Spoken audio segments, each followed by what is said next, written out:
নমস্কাৰ প্ৰিয় দৰ্শকসকল, মই আপোনালোক সকলোকে হৰগেমি চেনেলটোলৈ স্বাগতম জনাইছোঁ। আজি মই আকৌ পুনৰ আৰু এটা অনলাইন যিটো জব ভেকেঞ্চি আছে সেয়া লৈ আহিছোঁ আৰু সেই ভেকেঞ্চিটো কি ভেকেঞ্চি হয় মই আপোনালোকক জনাই আছোঁ। আপোনালোকে ভিডিঅ'টো স্কিপ নকৰাকৈ সম্পূৰ্ণৰূপে চাই গৈ থাকিব আৰু লগতে আপোনালোকে মোৰ চেনেলটো যদি ছাবস্ক্ৰাইব কৰা নাই ছাবস্ক্ৰাইব কৰি বেল আইকনটো অল কৰি থৈ দিব, তেতিয়াহে আগন্তুক নতুন নতুন ভিডিঅ'বোৰ আহি থাকিলে আপোনালোকে পাই গৈ থাকিব।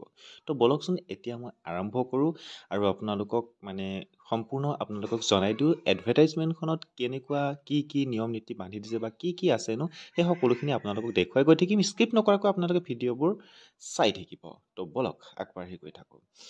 এই যে ইয়াতে দিয়া আছে যে ফৰ 120 ভেকেঞ্চি যিটো দিয়া আছে সেইটো ফুড ছেফটি অফিচাৰ ৰিক্ৰুইটমেণ্ট 2025।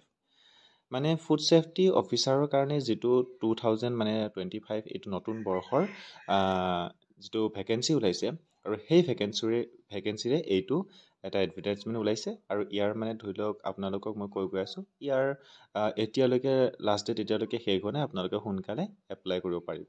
ইয়াতে যিখিনি কথা আছে আপোনালোকে পষ্ট কৰিও ভিডিঅ'টো আপোনালোকে সম্পূৰ্ণৰূপে ভালকৈ চাব পাৰিব। চ' গতিকে আপোনালোকক মই কৈ দি আছোঁ, আপোনালোকে চাই গৈ থাকক। যদি মই কোৱাখিনি ভালকৈ আপোনালোকে বুজি নাপায় তেতিয়াহ'লে আপোনালোকে আকৌ ভালকৈ আপোনালোকে মোৰ ভিডিঅ'টো দ্বিতীয়বাৰ চাব পাৰিব। চ' ইয়াতে আপোনালোকক মই দেখুৱাই দিছোঁ সুন্দৰকৈ। ইয়াতে হিন্দীতেও আছে, গতিকে এই জবটোৰ বিষয়ে আপোনালোকে ইয়াতে ধুনীয়াকৈ পঢ়ি চাব পাৰিব। ভিডিঅ'টো পষ্ট কৰি ল'ব। আৰু এতিয়া মই আপোনালোক গৈ আছোঁ, ভিডিঅ'টো দেৰি নকৰোঁ, সোনকালে কৈ দিওঁ। Food safety officer recruitment 2025 vacancy food department vacancy organisation food department আৰু পোষ্ট নেমটো হৈছে food safety officer. Total post আছে 120টা আৰু এপ্লাই মোড অনলাইন হ'ব আৰু who can apply all India female male সকলোৱে এপ্লাই কৰিব পাৰিব। তাৰপিছত এটা চেলাৰী দি থৈ দিয়া আছে যে ৰিক্ৰুইটমেণ্টটো চেলাৰী দিয়া আছে 36,200ৰ পৰা 1,14,800লৈকে আপোনালোকে চেলাৰী ল'ব পাৰিব। আৰু ডিপাৰ্টমেণ্টটোৰ যিটো ভেকেঞ্চি ওলাইছে সেই ভেকেঞ্চিটোৰ এপ্লাই কৰিবৰ কাৰণে আপোনালোকৰ মিনিমাম বয়স হ'ব লাগিব 21 বছৰৰ ওপৰত আৰু মেক্সিমাম হ'ব লাগিব 40 বছৰৰ তলত। 21 বছৰৰ পৰা 40 বছৰৰ ভিতৰত আপোনালোকে এপ্লাই কৰিব পাৰিব। তাৰপিছত আছে এজ ৰিলেক্সেশ্যন যিটো আছে, তো তাত আপোনালোকে এপ্লিকেণ্ট এজ পাৰ ৰুল বুলি কোৱা হৈছে। আৰু এপ্লিকেশ্যন ফিজটো আপোনালোক কৈ দিছোঁ চাওক। এপ্লিকেশ্যন ফিজটো জেনেৰেল OBC আৰু অল আদাৰ ষ্টেটৰ কাৰণে 500 টকাকৈ ল'ব। তাৰপিছত ST SC PWDৰ 250 টকাকৈ ল'ব। আৰু পে'মেণ্ট মোডটো হৈছে অনলাইন বাই ক্ৰেডিট কাৰ্ড অৰ ডেবিট কাৰ্ড, নেট বেংকিং এনেকুৱা ধৰণৰ ফোন পে' গুগল পে' এইবোৰৰ দ্বাৰাও আপোনালোকে কৰিব পাৰিব। তাৰপিছত top 5 job for 10th 12th or graduate বুলি কৈছে। কি ধৰি লওক আপোনালোকে ইয়াতে বেলেগো জববোৰ দিয়া আছে, railway, bank job, private job এইবোৰ দিয়া আছে। চ' এই জববিলাক যদি আপোনালোকে চাব বিচাৰে বা এপ্লাই কৰিব বিচাৰে তেতিয়া ইয়াত হেয়াৰত ক্লিক কৰি পেলাইও আপোনালোকে পেজটো খুলি চাব পাৰে বা এপ্লাই কৰিব পাৰে। চ' এতিয়া মই দেখুৱাই দিছোঁ চাওক চিলেকশ্যন প্ৰচেছটো। এই জবটোৰ কাৰণে যিটো চিলেকশ্যন প্ৰচেছ আছে সেইটো হৈছে ৰিটাৰ্ণ এক্সাম এটা দিব লাগিব। তাৰপিছত ডকুমেণ্টছ ভেৰিফিকেশ্যন হ'ব।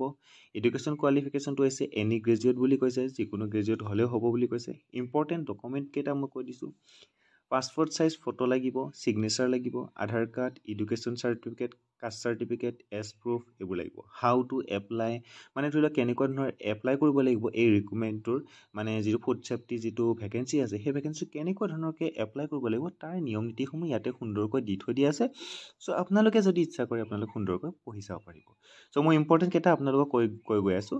আৰু ইম্পৰ্টেণ্ট ডেটটো চাওক, যিটো ডেট আছে। চ' অনলাইন ফ্ৰম ষ্টাৰ্টিং ডেট আছে, আৰম্ভ হ'ব অনলাইন প্ৰচেছটো আৰম্ভ হ'ব 28 মাৰ্চৰ পৰা আৰম্ভ হ'ব আৰু লাষ্ট ডেটটো আছে 27 এপ্ৰিললৈকে। চ' গতিকে সময়টো আহি আছে। চ' আপোনালোকে সময়মতে গৈ পেলাই এপ্লাই কৰি আপোনালোকে চাকৰি উপভোগ কৰিব পাৰিব। চ' এতিয়া এপ্লাই অনলাইন ইয়াতে হিয়াৰত আপোনালোকে ক্লিক কৰি পেলাই হিয়াৰত আপোনালোকে ক্লিক কৰি পেলাই আপোনালোকে এপ্লাই কৰি ল'ব পাৰিব। আৰু অফিচিয়েল নটিফিকেশ্যন যদি আপোনালোকে চাব বিচাৰে তেতিয়াহ'লে ইয়াতে ক্লিক কৰি ল'ব পাৰিব। তাৰপিছত মোৰ জবছ তাতেও চাব পাৰিব। আৰু অফিচিয়েল যিটো ৱেবছাইট দিয়া আছে তাতে গৈ পেলাই আপোনালোকে এপ্লাই কৰিব পাৰিব বা অফিচিয়েল ৱেবছাইটত আপোনালোকে পঢ়ি চাব পাৰিব কি নিয়ম নীতি ৰুল ৰেগুলেশ্যন আছে।